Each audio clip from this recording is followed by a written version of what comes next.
มาลุ้นกันเบิ่งรอบสองป้าน้ำขึ้นหลายกู9 บาทนี่น้ำอันแตกไปทั่วให้หน้าเลยพี่น้องเนาะน้ำมาหลายแล้วรอบนี้ป้าผู้น่ะไผว่าบ่มีป่าตู้บ่พวนเขายังบ่ได้ท่วมเลยอันนี้เนาะ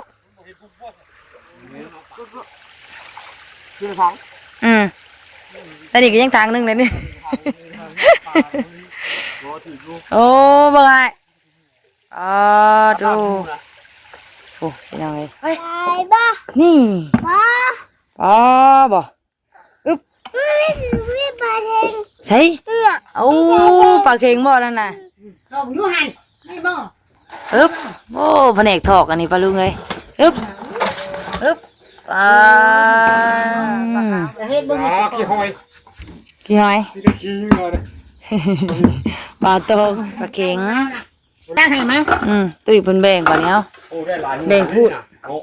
โอ้หลายๆหน่วยได้โธ่ปลาลุงเอ้ยน้องมาอีกแล้วฝนตกมาอีกแล้วบ้าแห้งปลาลุงไงเนาะป่านนี้ปลาลุงไงเนาะเอาอีกแล้วรอบ2 บาทนี่พี่น้องไงเนาะมาลุ้นกันเบิ่งรอบ2ป้าน้ำขึ้นหลายกู9 บาทนี่น้ำอันแตกไปทั่วให้หน้าเลยลงมายามป่าอีกรอบ2พี่น้องเอ้ยรุ่นรอบนี้สิมีอยู่บ่ทางหน้ามันตุมีบ่ทางหน้ามันน่ะปลาน่ะแต่ว่าพี่น้องเอ้ยรอบนี้ท่วมน้ำมาเพิ่มพวนยังไม่หลายจำนี่เนาะตู้เนาะโอ้แย่งมุดแล้วแย่งมุดแล้วมีรุ่นแล้วถือปลาแน่เลยไปดิแย่งไปเดินมันแย่งไปดิเอ้ยพี่น้องเอ้ยมายามปลารอบ2 บาทนี่สบายดีเด้อพี่น้องเด้อเนาะรอบนี้น้ำลายกว่าเก่ามาลุ้นกันว่าสิมีปลาหรือว่าแย่งไปวัฒนัทยังมาอีกบ่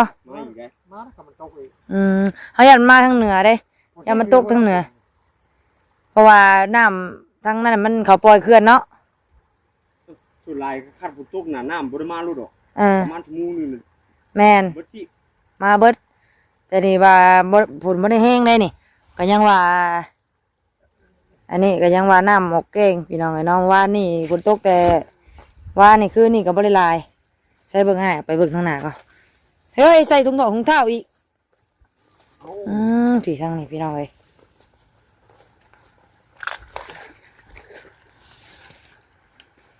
ลายกว่ากินอีกนะตู้เนาะโอ้พี่น้องเลยเนาะน้ำมาลายแล้วรอบนี้ป้าผู้น่ะไผว่าบ่มีป่าตู้บ่พวนเขายังไม่ได้ท่วมเลยอันนี้เนาะมันเล่นขึ้นเข้ามากี่นี่ป้าผ่อนมาลงยังบริถ่วมขนาดมาวันนี้ถ่วมแล้ววันนี้โอ้เราเบิ่งตู้เพิ่นลงไป2 คนเอาเบิ่งตู้ยาวบ่เบิดน้ำพุ่มหันได้จะทีมได้กระปูน่ะโหไม่ได้น่ะไปปิ้งบ่ได้ป่าบ่บ่ได้ปนกับปูเด้บ่ได้ปนกับปูจนจะเต็มจะลิงปลาลุงเลยโอ้น้ำใสขังเครื่องนะเนาะตั้งนี่เป็นน้ำขุ่นนั่นนี่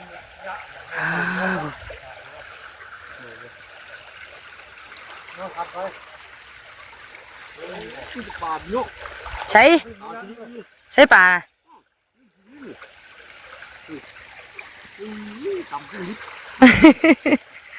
มึงไงแย่งคือพูดทางไหนมาส่งแท้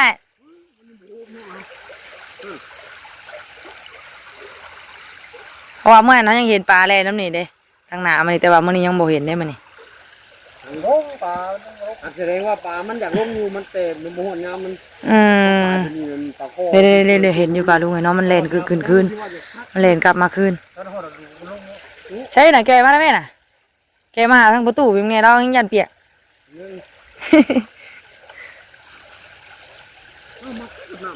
มีอยู่ป่ะเด็ดปลาโตโอ้แม่นความลาวได้อยู่พี่น้องเอ้ยป ปลาทั้งนั้นมุ้งมีขี้อ่ะกำลังลงเนาะปลานี่เนาะปลากำลังมานี่ บ่ายโมง นี่จะปลาซิวหรือที่ตัว ประมาณบ่ายสองนี่ก็คือทาง แต่นี่ก็ยังทางหนึงเลยนี่ รอถือดู โอ้บ่ไงดูโอ้ยยังไง ตอนนี้แบบเขามีตะกี้นี่ได้มึงเนี่ย เอาว่าถอดลงก็ได้ปะเนี่ยเอาเสื้อสั่นเอารอบสองพี่น้องเลยรอบสองได้2 มุกเมื่อกี้นี่ได้มุกหนึง น้ำนี่นะไม่ได้ซื้อมันเดือด อึ๊บ โอ้ร้อยก็บอก จั่วสั่นต้องแนมแยงนะ จำนี่เลยโอ้ย เป็นยังบ่เห็นที่ตัว นี่จะปลาขาเน่านี่ ซ้ำนี่ปกติไม่ได้เอาได้ซ้ำนี่นะปล่อยไปเลยโอ้ยเขาปล่อยไปยังลายกูนี่ปีกายเนาะตัว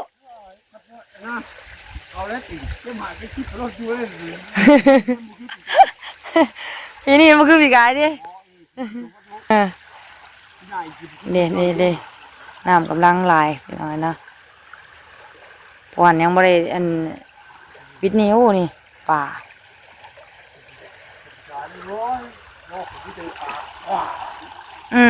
ขาวสวยติตัวสิมีขี้กับกี่ตองเนาะโอ้ป่าได้ปุ่นอ่ะโอ้มีอยู่ได้ตัวเอ้ยจะหวานบ่มีทั้งหน้านี่น่ะปลาซิวปลาอันน่ะปลาขาวน้อยแรกอยู่น่ะมันทันได้ลงอันนี้น่ะโอ้จักหน่อยพุ่นนี่พี่น้อยกำลังถ่วมใบข้าวบรรยากาศตรงไห้ตรงนาปลาลุงเอ้ยเนาะเอาปูปลาต้อนโอ้น้ำกำลังสัตว์ลวกๆมาทางนี้น้ำขุ่นทางนั้นน้ำใสปลาลุงไงเนาะน้ำมาจากลายบอนลายที่เพื่อสีลงมาหอดพี่ผัดผ่านมาลายหม่องลายบอนปูปลาก็กำลังมา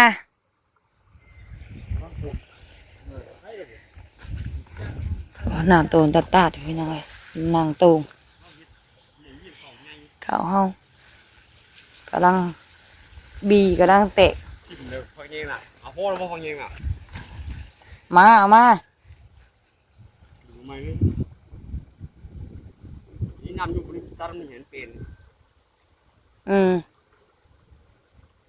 ไปขังน้ำบ่ให้มันนั่นได้น่ะ นะ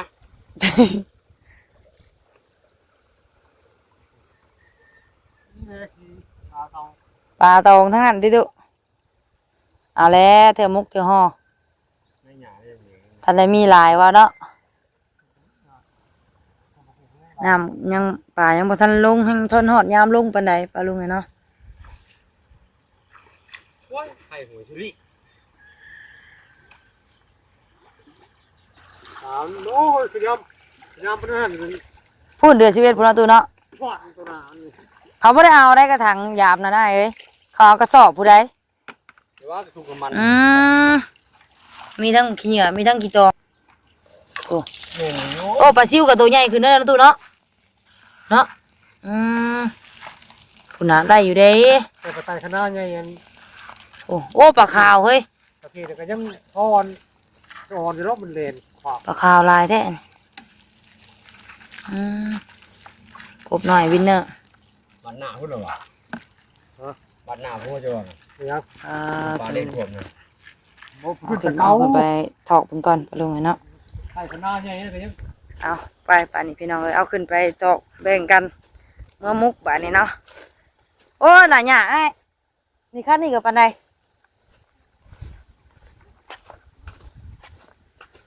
เอาขึ้นไปถอกเบิ้งพี่น้องเลยเนาะโอ้น้ำยังบ่ได้เบิดได้น้ำนี่เนาะ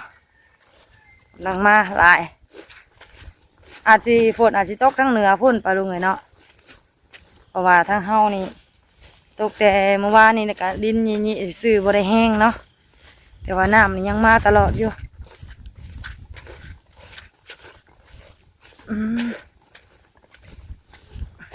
มาตัดหญ้าให้ง่อยได้นี่ปลาลุงเลยฝนตก อึบน้ำแดดยังมีขี้เหงื่อขี้จองอยู่ปลาลุงเนาะยังบ่ทันได้อันนั้นไปได้ยังมีขี้เหงื่อน้ำอยู่ทางอีกจักหน่อยจังลงมายามอีกอึบไปถอกเดือกเบิ่งปลาลุงเนาะมันตกมากับเปื้อนเบิดปลาลุงเนาะบวมน้ำบวมในเบิดหัวกะผู้ยังบ่ทันออกจากคอกอยู่เพราะว่าฝนตกลิ้นปล่อยเพิ่นก่อนเนาะเพิ่นหาเล็บมันกินก่อนคนหากะยุดตกจะหน่อยสิให้อ้ายลุงมีเพิ่นตัดหญ้าให้สิลงไปฮุบมาให้งัวก่อนเพราะมันนั่นปลาลุงเนาะปีกของงัวก็เปียกไปเลยโตพากันถ่าอยู่ฝนตกเนาะท่านได้ปล่อยอึ๊บออกมา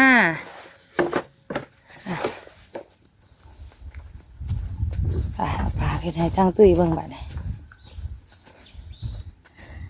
คนเจ้าแล้วก็จะพากันไปตัดหญ้า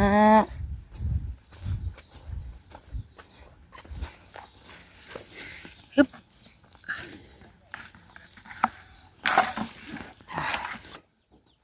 ฮะนี่เร็วหลายบ่เอากระซ้ามาไปซ้ามาถอกไปลูกไปไปบ้านี่บ้าบ่อึ๊บปลาเค็งใช่เอาปลาเค็งบ่นั่นน่ะไปเอากระซ้าไปกระซ้ามาให้ตุ้ยเบิ่งไปคุณตุ้ยอย่ามาตุ้ยอย่ามาตุ้ยคุณพันแกครับไปอึ๊บห้องมาตุ้ยมาเบิ่งห้องตุ้ยมาเบิ่ง2 แสนแล้วตุ้ยเอาเต่าลงมาไว้เลยลงยูหันไม่บ่อึ๊บโอ้แผนกถอกอันนี้ปลาลุงเลยอึ๊บปลาขาวบัดนี้แม่เอาเฮ้ยรุ่นปลาขาวเนาะข้อลูกละข้อเฮ็ดโป่งมันทำในโรงน้ำยังมาอยู่แล้วดูเนาะมันทำในเดือนหนาวอย่าเฮ็ดเบิ่งขี้หอยปลาตองกระปูมันเก่ากี่เนี่ยน่ะยังบ่เห็นเนาะอันนี้เนาะเห็นแต่พวกหันเอาลงมาคือเก่าต้องจับทีคือมันรับกันแล้วบ่รับได้เหรอมันรับกันได้ไหนตานี่ว่ามันไปไปเลยหน้าประตูปลาเค็งปลาเค็งก็นะเทื่อได้กระโชกที่กระปูที่เฮ้ยแม่นบ่ปลาเค็งสบายดีปะลุงกันสบายดีปะลุงแน่วินเนอร์เอ้ยน่าวินบอกปลาลุงแน่เอาปลาเด้อสบายดีป่ะนี่ยกมือแน่โอ้ปลาลุงมึงนี่ปลาลุงมึงนี่ปลาลุงมึงนี่ปลาให้ประตูบังในกบบ่มียังกันน่ะไม่เลยกบบ่เขียดซาเขียดเอ็กเดวินเขียดเอ็กนี่กระปูหน่อยนี่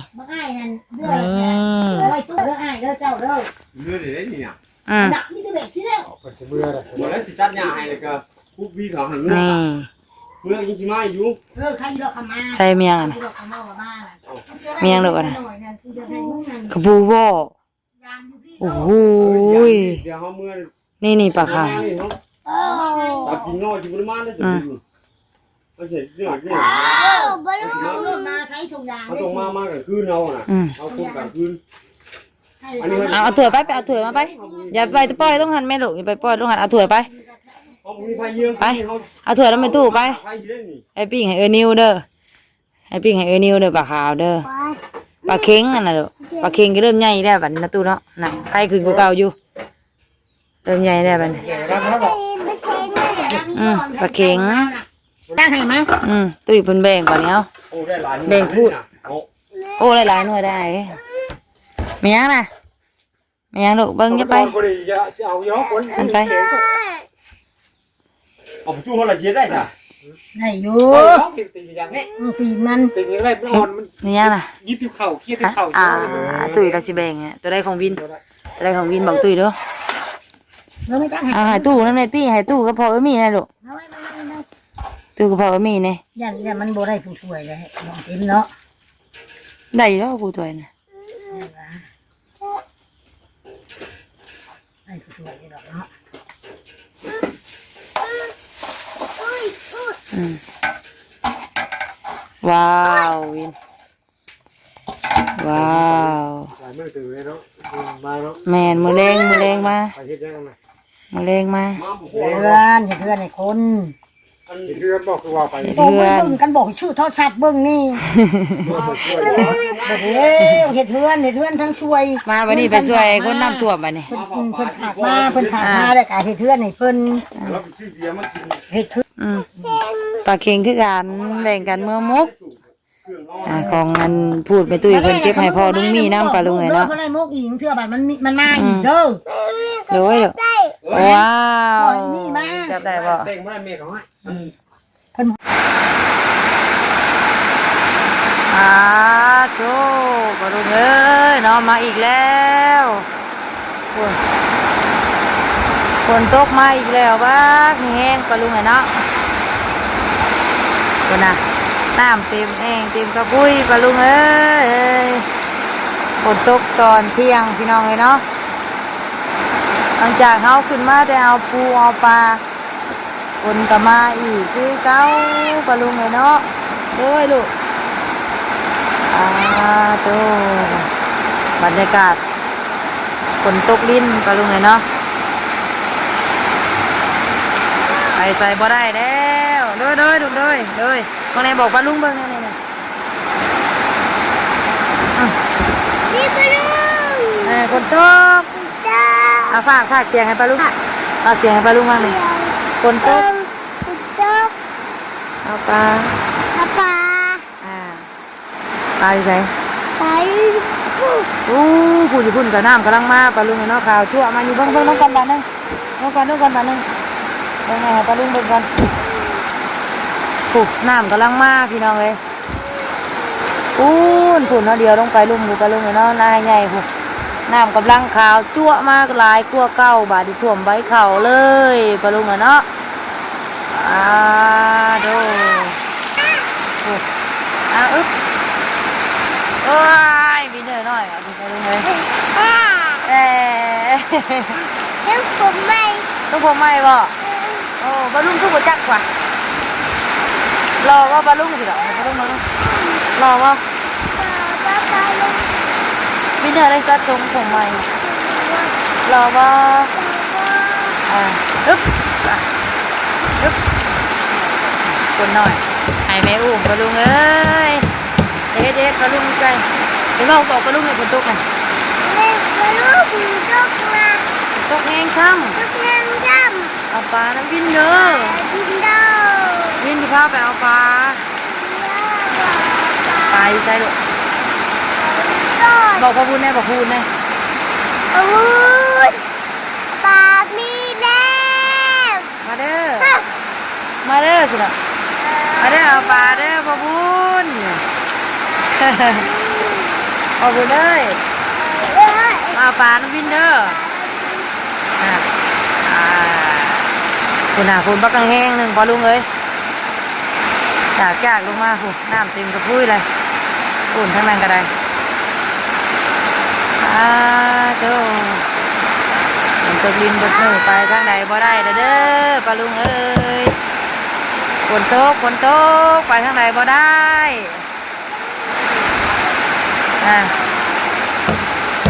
ตัวกอนี่กระถ่ายตูบหน่อยคุณเนาะถ่ายยามปลาน้ำกำลังมาพี่นาคาจั่วอยู่ทางนั้นเอาวินเนอร์เนาะ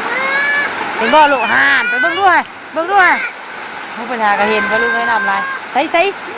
เบิ่งข้างในผู้ไปใส่นั่งลงอ๋อโอ้แม่นคนวินเนอร์ดีได้ปลาลุงเอ้ยนี่ ต้องไปไล่แล้ว โอ้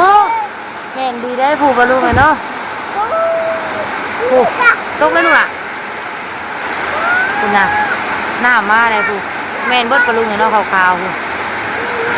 ผูกแม่นเบิดผูก น้ำมาแล้วน้ำมาอีกแล้วลุงเนาะคนเศร้าเขาพยายามปลาอีกแล้วลุงเนาะคนตกเลยปลาลงนี่ปลาลุงเอ้ยตกแหงซ้ำกูน้ำมันเดินจนไหลปลาลุงเลย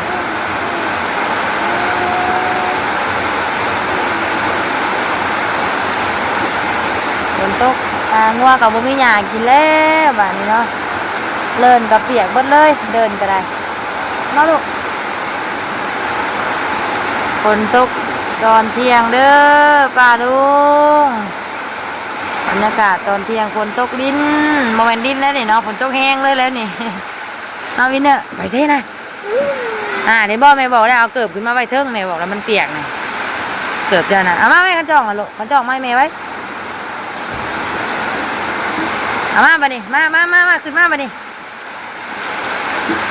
ฝุ่นน้ำกำลังมาหลายครับเดี๋ยวจะเขาจังฝนเศร้าเขาจังลงจอบบางอีกปะลุงเลยจอบหากันได้ยาม2 เทื่อได้แล้ววินเนอร์เนาะวินเนอร์ชิลงยามปลาแล้วแม่ป่ะบัดนี้ฝนเศร้าก่อนเด้อเอ๊โอ้ยปลาไว้มันดีตานะเบิ้งอ่านไว้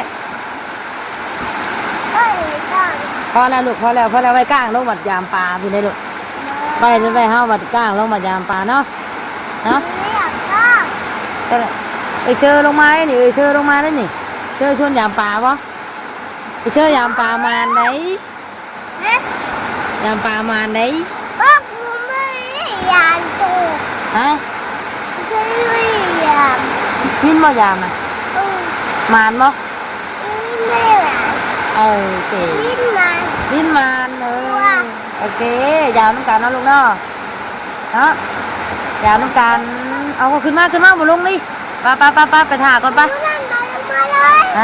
น้ำไหลลงเลยผูกมาดูเลยเนาะไหลลวดๆเดินก็ได้โอ้หยุดแล้วหยุดเลย